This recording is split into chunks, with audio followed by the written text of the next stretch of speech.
زندگی نے مجھے بہت کچھ دیا ہے۔ میرے وہ ساتھی جو مجھے پہلے میسر نہیں تھے، وہ دوست جن کو میں دوست کہہ سکتی ہوں، وہ کام جو مجھے کرنے نہیں آتے تھے اب آ گئے ہیں،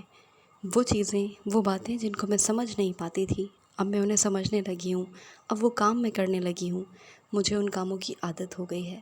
اور عادت سے یاد آیا کہ بہت سی عادتیں غیر ارادی طور پر میری زندگی کا حصہ بن گئی ہیں۔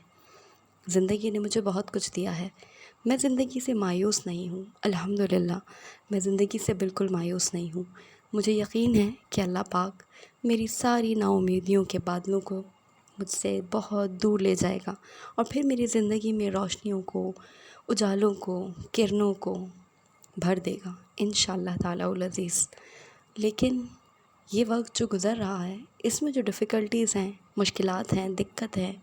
یا پریشانیاں ہیں، وہ بھی زندگی کا حصہ ہی ہیں، کیونکہ یہ میری زندگی نے مجھے دی ہیں، اور جو چیز میری تقدیر میں لکھی جا چکی ہے وہ مجھ سے دور نہیں ہو سکتی۔ ہاں، یہ ایک حقیقت ہے کہ میں اسے اپنی دعاؤں سے، اپنی مناجات سے رب کو راضی کر کے دور کروا سکتی ہوں، کیونکہ تقدیر بدلنے کا صرف ایک ہی طریقہ ہے، اور وہ طریقہ ہے دعا۔ یاد رکھیے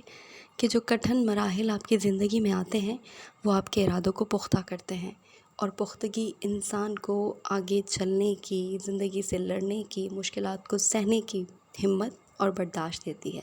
پھر جب یہ برداشت ہمیں نصیب ہو جاتی ہے،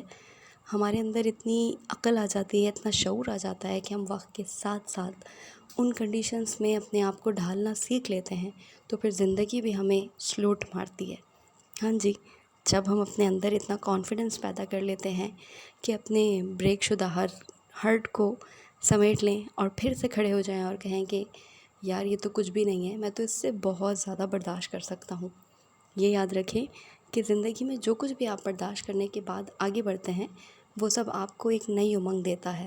زندگی میں خوشیاں لانے کا صرف ایک ہی طریقہ ہے کہ آپ اپنے آپ کو پرعزم